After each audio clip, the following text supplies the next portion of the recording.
Alright, I finally got out to the range, shot the Glock 19 for the first time, put about 100 rounds through it, and I am very impressed. I didn't think I was gonna shoot it as well. I did feel like I was gonna shoot it better than not mine, but then the Glock 17 that I rented the last time I was at the range, simply because the grip is a little shorter, it doesn't seem to fit in my hand and have that kind of awkward grip angle feel to it like the 17 did. This one fits much better, and it kind of has a natural point of aim that the other one didn't seem to have, at least when I shot it. So here are the results. Start up the left corner.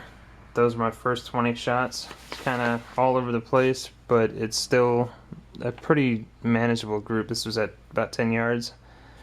I had a lot of shots in the yellow and just outside in the red ring. Of course, I had a couple of flyers down here. Still not bad. They're all within or on that outer red ring, which is pretty good. Second group I did, I tightened it up quite a bit.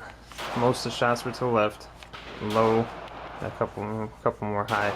That one flyer up there, this kind of still getting used to the trigger, but this trigger is awesome.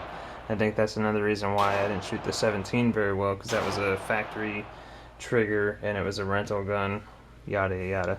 But the 19, this one is not a factory trigger. It's a modified one. It's got like a 4-pound pull somewhere around there. Really, really nice trigger. Clean break, easy to get used to, easy to adapt to. It's very, very nice. And that's kind of why I started kind of getting the feel of it and started sending a lot more shots right where they need to go. And as you can see in the third group on the upper right corner, once again, that was just these two last two groups here were 10 shots each. This one was really nice.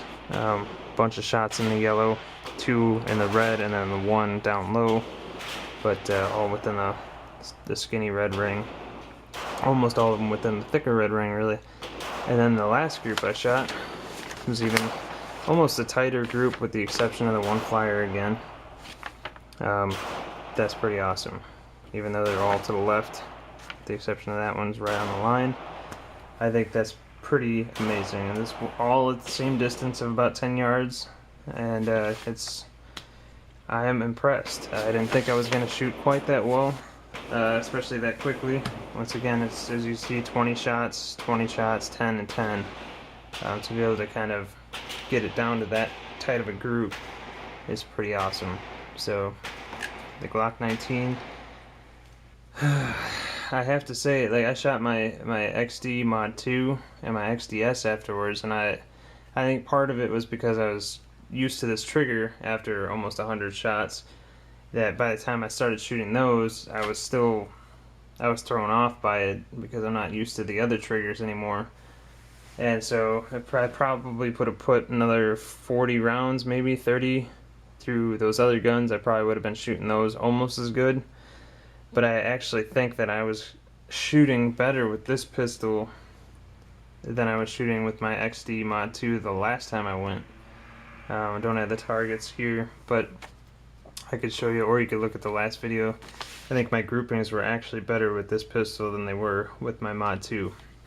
So, maybe another range visit. I might actually get out in another maybe week, get back to the range again, and it's funny that I actually ran into a pretty sweet deal up there, so I might be going back again, which if I do, then I'm definitely going to go to the range again. But I might actually be comparing these two, like the 19 to the Mod 2. Even though the Mod 2 is shorter by a little bit, it's heavier, and if I shoot this one better than the Mod 2, I'm probably just going to get rid of the Mod 2. I only had it for 4 or 5 months, only got to shoot it about twice, but I just feel like overall this gun just feels better now that I've actually shot it.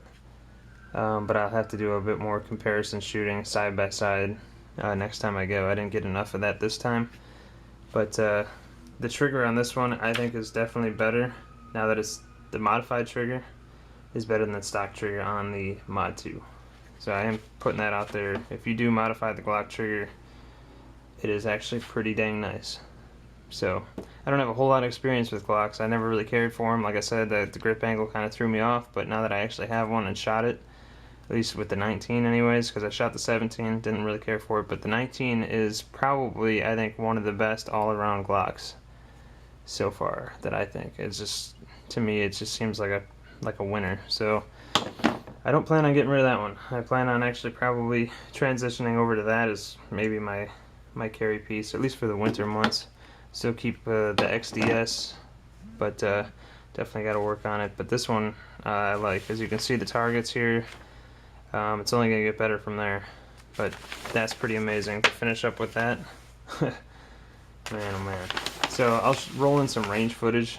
It might already have it rolled in the footage already, so you might have already seen some of it. I'm going to try to, now that my computer's working, I'm going to try to edit that stuff into the film, kind of do more editing with my videos now that it's not just going to be an uploaded cell phone video, although I did take some of the footage with the cell phone, but I can actually edit it again, so that's pretty sweet.